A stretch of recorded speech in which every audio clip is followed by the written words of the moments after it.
Em diuen Juana Nadal Benvenuto.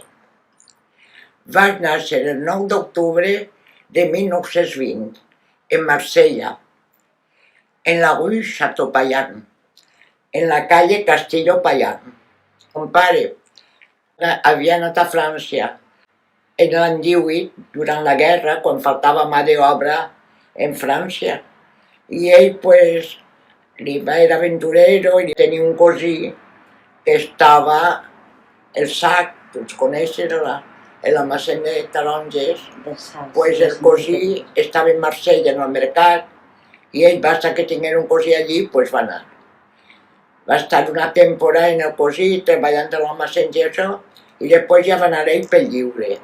Va estar treballant una temporada en una fàbrica d'ous, no, per un almacén que estava molt content. Jo me'n recordo que menudeta m'arreglava i em portava a veure la seva patrona.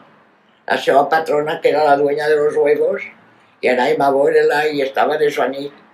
Ell i ella de conèixer-me, i ja prometia. Vam estar en Marsella fins als 3 anys.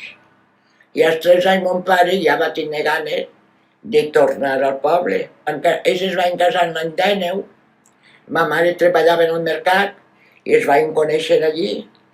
I ja dic, 13 anys vam venir, ja per sempre. Estem parlant de 1933, no? 33, això és. Quina edat té? 102 i 5 mesos. I també n'hi havia germanes de llet, antes s'estilava molt, Molt, no? molt. No sé per què criaven menys. Tu eres germana de llet, no? Jo era germana de llet de Juan, que tenia un bar i baix. De La Rabassa. Rabassa, sí. Pues que hi havia moltes dones que criaven un xiquet. A lo millor la mare no tenia llet i com ella tenia llet, una veïna o això, pues criava també al que no podien criar. I es pagava o... Sí, es pagava. O si eren amigues, pues no es pagava, o es pagaria d'alguna manera. Però hi havia molts germans de llet. Contínuament tindrien el xiquet damunt, no? Pues així no Clar, tenia que ser. Clar. Però clar, és difícil transportar-te, perquè clar, les cases, el poble primer era molt reduït. Les cases estaven obertes, no hi havia distàncies, la gent vivia molt En família. unida, i a lo millor el germà de llet era del carrer, o era del carrer d'enfront. Vull dir que tu dius, tenien que estar sempre, pues a lo millor tampoc s'ho ponia molt cada 3 hores portant el xiquet. Jo vaig néixer a Marsella i ma mare va estar molt mal del pal. Entonces, ma tia Teresa, la germana de mon pare, estava criant a un cosí germà meu, i mon abuelo la va acompanyar a Marsella a ma tia Teresa perquè em poguera donar a mamar allí, perquè jo era pues, recién nascuda. Entonces li van tocar que como madre no podía criarme, y entonces pues es consideraba que era el biberón, encara una cosa un poc.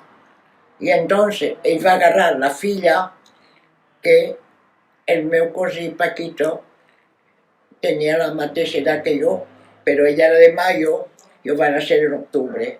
Entonces en octubre ma tia Teresa va venir a buscar, va anar a Marsella, en mon abuelo, em va replegar i em va portar així. Ma mare de llet no podia eixir perquè l'home no li feia el passaport o no sé què.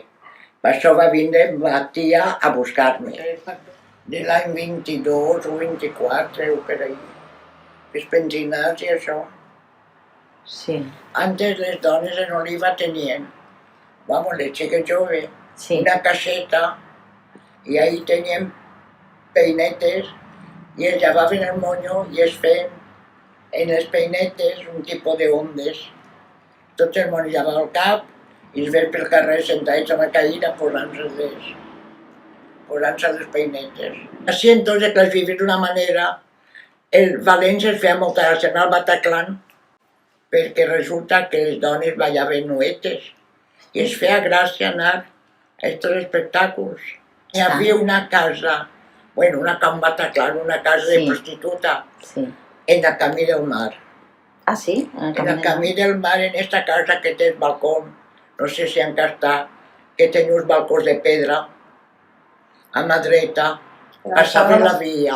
Abans del Tropical, de l'Hotel Tropical. Per sí, ahí. A mà dreta. a mà Per ahí hi dreta. havia una casa On que està son pare? jo encara la recorde en uns balcons de pedra, Sí. com hi havia així, que aquesta casa també tenia el primer pis un balcó llarg de pedra Sí. i dalt dos balcons en les habitacions. I clar, era una cosa tan difícil d'imaginar d'avui. Aquell entonces allò era com si fos l'infern, la casa de prostitució. Sí que vivien allí els homes d'Oliva, pues anaven a veure-les i... Doña Amparo, que era la mare de Julia, es va quedar. Julia i Guillermo eren fills d'un torero. Sí, torero. Un torero. Però el primer home era Sostrada, que era fill, era pare de Pepito, Pepito que era l'únic. Sostrada, que va Sostrada. ser alcalde també. Eso es, Pepito Sostrada. Perquè els altres era Julia Pastor, Burgalat era la mare, i Pepito Sostrada era Sostrada Burgalat. Ja. I d'on venia aquest apellido? Perquè No ha sentit més que Sí, la casa no, Catalans.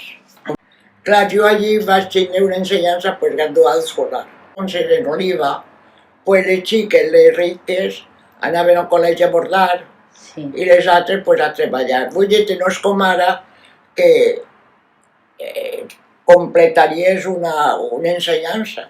Jo vaig vindre així i parlava valencià i no tinc ninguna noció de gramàtica espanyola. Jo, tot és per la vista llegint que m'ha ensenyat. Perquè ja dic, jo penso ara que els xiquets estan tant que van a ballet, que van a cigar, jo no vaig anar a res perquè no s'assilava. M'anava a prendre el sol i a fer camarroges. Era el deporte. Però fíjate, vaig notar de la vida en Marsella, que era una vida de capital, de separació, i vaig venir al poble i em vaig notar com si hagués anat al cel. Perquè les germanes de mon pare, les ties de mon pare, que eren germanes del Huerlo, que totes eren joves encara, pues era una cosa, la meva Janeta, em deien, la meva Janeta, com en francès, Juana és Juanita i Jana, Janeta. Pues elles deien Janeta. I vaig sentir una acogida que em vaig veure tant, perquè a mi no em feia gràcia tornar a Oliva. Clar, als 13 anys, pues, allí tenia totes les amiguetes, tot. Però va ser a plegar, i me'n recordo que vam a plegar en el tren a l'estació de França, però, s'aplegava en Carcassent, agarraves el tren de via estreta. València,